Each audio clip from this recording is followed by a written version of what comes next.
Welcome back to StatLearn Tech and the part 4 of our Cursor AI Mastery series. In the last video, we covered how to use the Cursor agent and the different AI modes. But today we are going to solve one of the biggest frustrations which developers has while using AI, especially the AI coding assistant tools. That is to repeat yourself multiple times, and even then your AI agent or the AI coding assistant would forget what you have told it to do or told it to remember, right? Now let me give you a specific scenario. Let's say I have a project, right? I have a project simple notes app, and if I open this agent section, this is the agent section, right? If I open this and start chatting with the agent and start instructing the AI coding assistant tool to do some task, let's say if I say, hey, use your Python knowledge and create some feature, right? Maybe I will instruct it to create some feature. And after having some long conversation with the agent, I figure it out that the agent forgets to remember a very small thing, which is always use camel casing when creating a variable. So maybe I will tell the agent again that make sure you always create variables with camel case. Although I have told the agent to do it and it might do the same thing, but the agent has a limited context, right? Maybe after chatting with the agent for 10 to 15 more times, it will forget your instruction which you have given, that make sure you always create variables with camel casing. And you will think that, hey, I have told the agent to follow a particular instruction and it forgets a lot of time, right? And that's the biggest frustration. And I faced it. For sure, you might have faced it if you have used AI coding assistant a lot. And due to this, there is a wastage of tokens, there is a wastage of money, and there is a wastage of time. And let's not forget, your code can contain bug, right? Because this variable naming thing is a very small example. In reality, you might tell it to do remember a lot of things and it will forget and you will not be able to track it down. So the simple solution of this is cursor rules.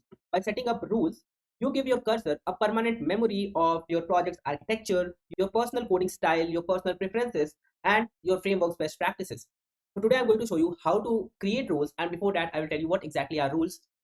Let's try to learn about this from the cursor documentation itself. Theoretical definition says that rules provide system level instructions to agents, and they bundle prompts, scripts, and more together, making it easier to manage and share your workflow across your team. But in simple terms, I will tell you, rules are like your system prompt, which are injected every time when you chat with your agent. If there are some specific rules which could apply to this chat, then those rules are injected into the chat as a system prompt or a system context. So there is a context which your agent will have, and that context will be used while generating the response or while writing the code. Now, there is no guarantee that when you define a rule, that rule will be injected, because you can have hundred of rules, right? And for a particular instruction, only specific rules might apply, right? So while creating the rule, we have to follow a certain pattern.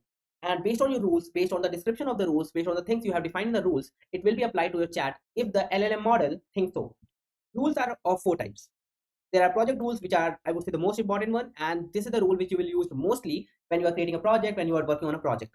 Now, there is something called as user rules. See, the thing is, project rules applies to your particular project. User rules applies globally to your cursor environment. Anything in your cursor, any chat you do in the cursor, this rule can apply, right? And again, it will be applied if the rules context meets the chat's context or the agent's prompt context. There are certain team rules. When you are on an enterprise plan on cursor, then your admin can create some team rules. And there is a simple way to create rules, which is called agents.md, where you can define your rules in the file named as agents.md. In this video, I will tell you how to make use of project rules, but I will tell you how to define the user rules and the agents.md as well. But the most important one again is the project rules. Let's say I have a project, simple notes app, and I want that in this project, a certain rule applies every time. Okay, what can that rule be?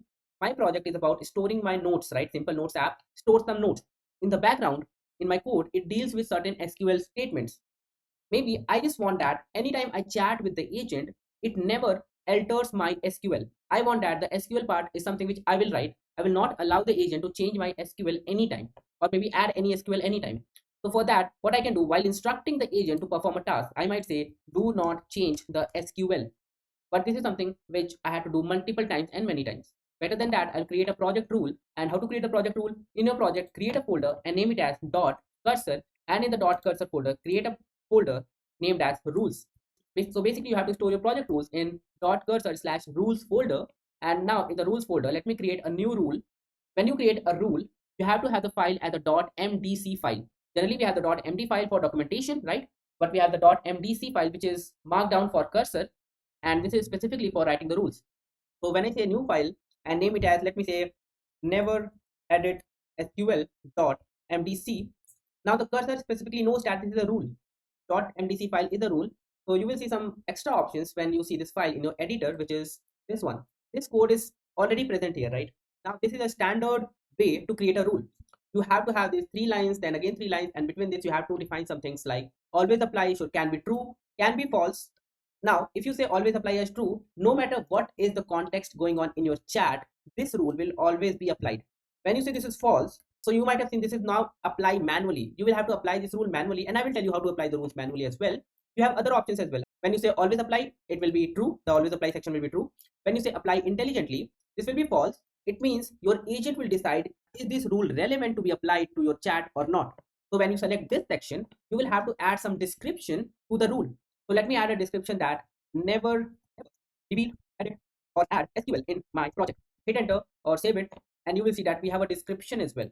So my rule has a description, my rule has a always apply section. Right now we are just dealing with the section where we are defining when and in which chat section this rule will be applied. Right now we have not defined what are the different rules in never edit sql.mdc. We have just given it a description, and we have told that do not apply it always. It means it will be applied intelligently. Now there can be a chance that you want to apply your rule only for specific files. That is, when your agent or when your agent chat works on a specific file, apply that rule. If it doesn't work on those files, never apply that rule. So in this case, you will have to select apply to specific files.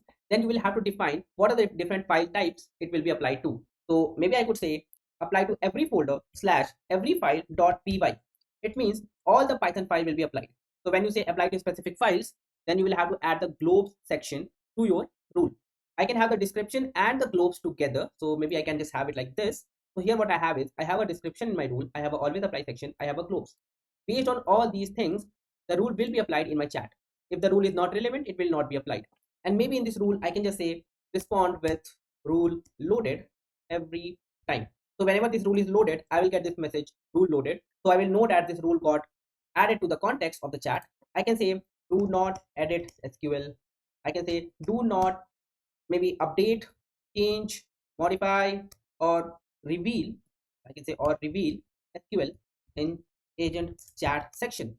So what I have done is for every Python file this applies. So every time if I just instruct my agent, hey, work on this Python file, and let's say by mistake or intentionally I say that work on this Python file and change the SQL to this or update the SQL to perform this particular task. But as a rule, I do not want this. Maybe that's the project requirement that never write the SQL using the AI just for an extra safety, which is fine. So I can define a rule. So now in the chat, I do not need to say do not change the SQL. I can just say use a Python file because this rule will be applied to my chat if the rule is relevant. So let's try this rule. If I say work on add simple notes app, our SQL statements are in the db.py file. So let's say I tell this particular agent to work on this file, work on add db.py file, update the SQLs, and let's just give this particular prompt. Now as a response, I got to see that I found the local rule file. It's not auto applied. Yes, it's not auto applied. So I'm proceeding with your request, which I was not expecting because I was expecting if it works on a py file, although it's not auto apply, although the always apply section is false, it's not true. Even though I expect that this rule should have been applied, and this happens. This is not a hard constraint, guys. It's not a if else condition like we have in programming. It's a context. It's a context which is given to your chat. It has a context, but it's not responding to your context because it thinks that the AI thinks that responding or editing the SQL is what I should supposed to do. In that case, maybe I want to apply my rules manually. Let's try to apply the rule manually. So in the chat section, I would say at, and I would type my rule name, which is never edit SQL. Follow this rule and update the SQL. Let's see what happens. So as a response, I got to see that rule loaded every time. This is what I told it to respond with. If this rule gets loaded, I follow this rule from here onward. That means I won't edit, add, or reveal SQL in the chat. If you still want changes in this, I can help by updating non-SQL parts. So now you have a certain idea that it's following the rules, right? Your rules are not this simple. Your rules should not be this simple. Generally, your rules should always have this, but first section, it should always have this line where you have to specify always apply false or true based on if it is true, no need of a description, no need of globes, but you can provide it. But if it is false, then you should provide the description and globes based on which it can decide, your agent chat can decide, should I apply the rule or not? But the main rules are after this. These are the rules. This should not be this simple. You should have some list of rules which should be related with what you have described in this particular rule file. And it's a good thing that if you give this rule some examples as well, that is, you give it a prompt and tell it what you are expecting and what you are not expecting. Based on your examples, it will learn, right? So given over a time, you will not have to repeat yourself. Your rules will be applied perfectly. And in case your rule doesn't get applied, you can apply it manually like this, and it will say that from here onwards, I won't be, revealing the SQLs and all. That is, I will be following your rules. Now there is one more way to create a rule, which is pretty simple. Just in the chat, you can say slash create rule. You can use this particular create rule command and tell your rule whatever rule you want to define. So maybe I can define a rule: always greet in your chat. That's it. I want a simple rule which is not related to programming, but you get my idea that this is how you can create a rule, right? And you see it's creating a rule in the .cursor slash rules folder. In this particular folder, now you will have another file, another rule. Let me allow this particular command. So I can see that I created a rule at this particular folder with always apply as true. So it applies in every session for this particular workspace. And you can see that it actually created another folder. It has not done the task in this particular folder because I didn't told the chat to create my rule in the simple notes app. It actually did it for the whole workspace, which is fine. You get the idea that the rules will be created in the .cursor slash rules folder. And you can see this is the rule. It has always apply as true, so it will always be applied. What it says, always greet. Start every chat response with a brief greeting, keep the greeting short and friendly, then continue with the requested task. That's the rule, right? Now if I say write a code to read a file using Python, just a random task I have given it, not a particular task, but I'm expecting a greeting. Hi, here's a simple Python example to read a file. So you see we have a greeting, a small greeting, hi. So this is how you can create rules. These are your project rules, or this can be your workspace rule. But what if you want to create a user level rule, which or a global rule which gets applied to your whole cursor environment? So you can go to cursor, go to settings, go to cursor settings. Here you will have this rules, skills, comma, sub agent section. In this section, you will see this option. Here I have all the rules, some user rules, some workspace related rules. How can I create rules? I can just go to this rules section, click on the plus button. I can have a project rule, I can have a user rule, or I can actually import rules from GitHub, GitLab. That's the option it has given, right? So if I just create a user rule, I will write my rule in this particular section, say done, and that's it. There is one more way to create rules in your project, and you don't need to do it in the .cursor slash rules folder. Just in the project, you can actually have a file and name it as agents.md. I think that's a file name. Let me confirm. So it should be agents.md. Yes. In this, you can define your rules. In this, you can define your context, and your AI agent will try to follow your context if that's applicable, or if the AI agent thinks it's applicable. So guys, I think that's it for the rules part of Cursor. It's pretty easy. Try to think it as a context given to your chat, and it has a format. Follow that format, create your rules, and you will see your rules getting applied. Just remember that your rules might not be applied as well, so do not get frustrated on that part. If it doesn't get applied, tell your AI agent to use your rules manually, and it will try to remember those rules. But for sure, rules are going to make your life easy. So setting up the rules can just take 10 minutes of your time, or maybe 1 hour of your time, but it will help you for sure going forward, and it will save you hours and hours of debugging and rewriting the same part of the code. Especially if you are somebody who is efficient about your token usage for your AI, make sure that you have some rules, right? So guys, that's it for this video. In this video, we learned about rules. In the next video of this series, we are going to learn about skills in Cursor. If you're enjoying this series, make sure that you hit that like button. If you're not subscribed to my channel as of now, then make sure that you do so. And I will see you guys in the next video. Thank you for watching this one.